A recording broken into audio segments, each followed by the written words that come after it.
Join us November 23rd at Rivals Gaming in Elkhart, Indiana for your chance to play some premium format, get the chance to win a Nintendo Switch, get this sweet playmat, and much more. Details will be in the description. See you guys there. YugiOhMint.com is now TradingCardMint.com. Please check out their selection of over 20,000 cards with prices cheaper than TCG Player.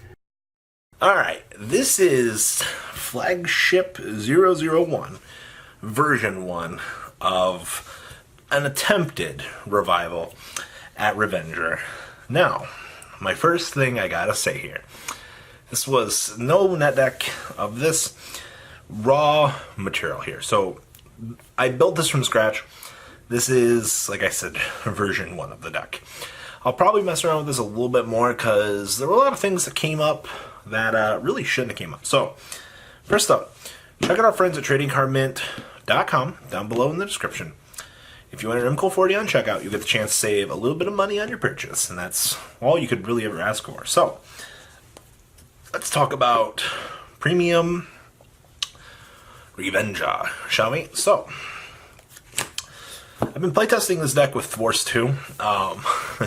Should probably have been testing Force 1. I know that Force 1, it gets you out of situations. I think it can be really good. It just depends on the situation. One thing that I found with this build was, okay, so ideally, I want to go first.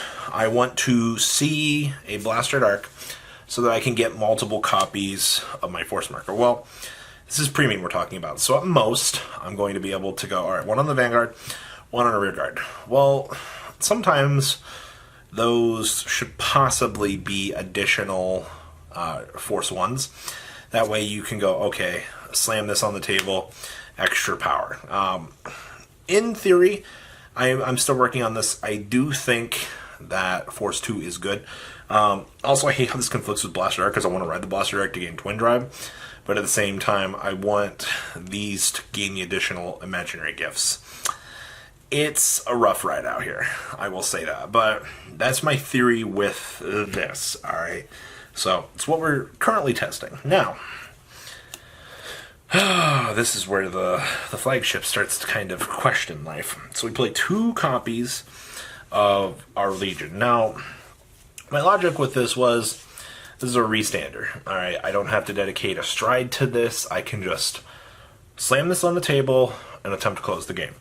Now, my issue with this is where it's weird. I was only playing one of the 8. Now, I don't think that this is good enough to warrant more dedication to this. Because unlike the Dragonic Overlord, you know, the restand, restand, like, you can only do so much. My situation with this was, okay, this just comes up in case I want to close the game.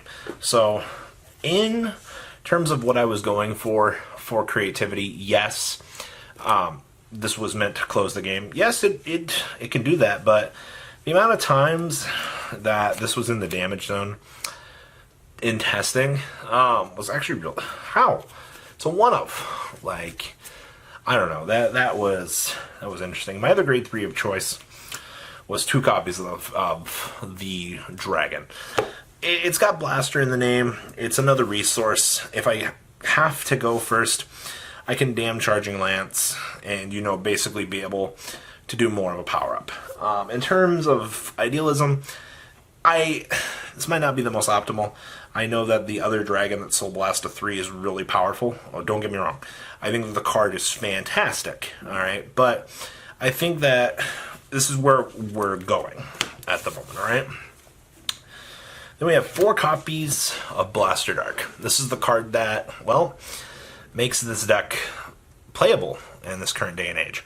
I wish you could do this with Blaster Dark Revenger so I could abuse, you know, old Clotus, but you can't. So, good thing it's got Twin Drive on grade 2.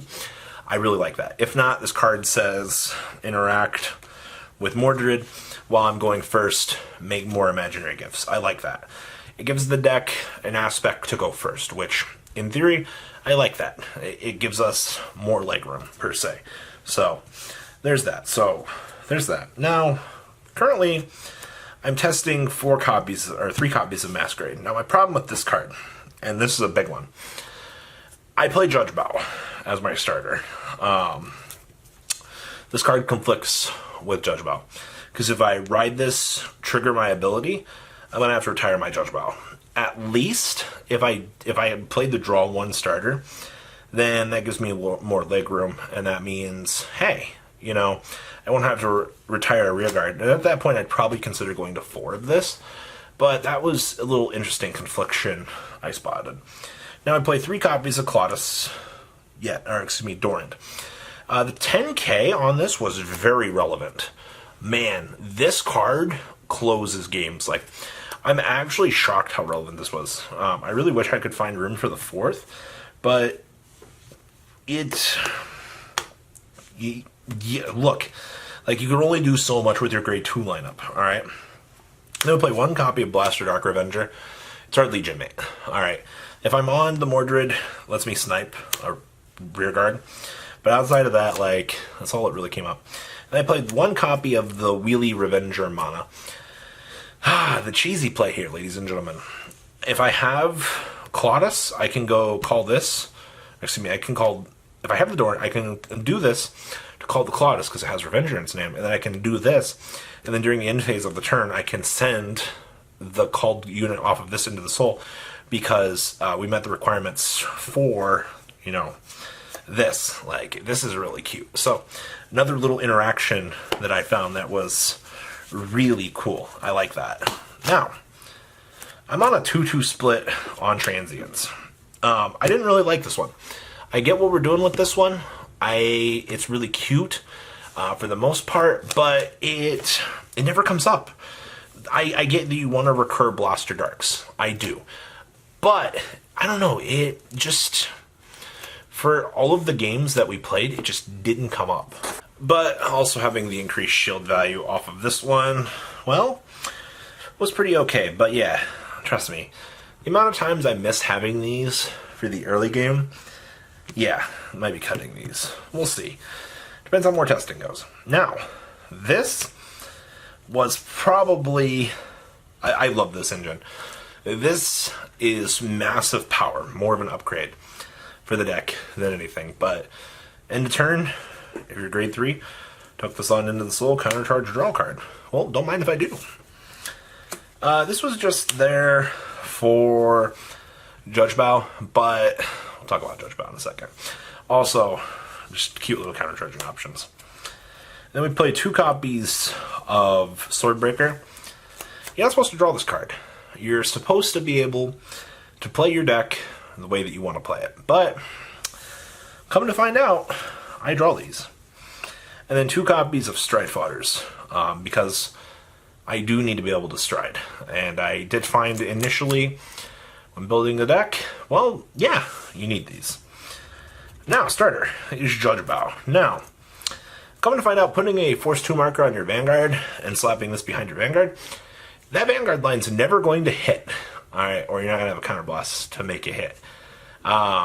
This card is good. It deck thins 4, but my issue with it is, once again, I kind of think the draw 1 starter for consistency with Masquerade would open up some other doors. We'll see. Triggers. We play 6 copies of the draw triggers. I want to be able to draw my pieces.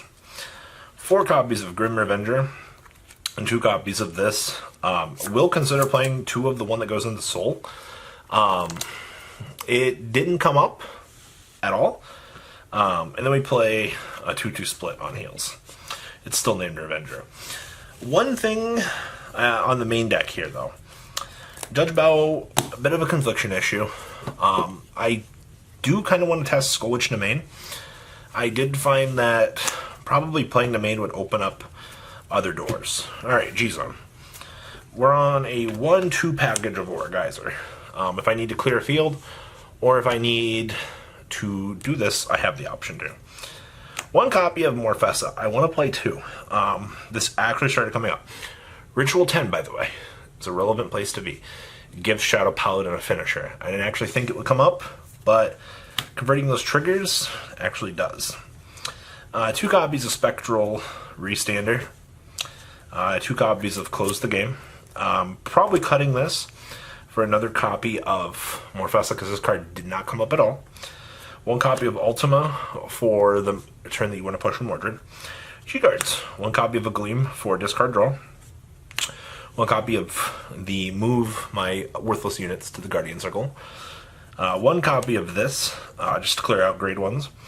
I want to play a second copy of this because this gets huge. And then 2 copies of the Ritual, just kind of large, the G-Guard. So, you can see the G-Zone needs a little bit of work, but, I mean, it's version 1 of the deck. What do you really expect? So guys, what do you think about the deck? Please, leave a comment down below to what you guys think. Check out tradingcardmid.com down below. Like I said, an arrow code for you at checkout. Save a little bit of money on your purchase. And, well guys, I look forward to reading the comments. Peace out. That's not all, card fighters. Please subscribe for more Cardfight Vanguard content. Please remember to check out mcole40 for Yu-Gi-Oh videos, and please check out mcolegames.com, my store, along with No Limit Gaming, nlgtcg.com for all of your guys' trading card game needs as well.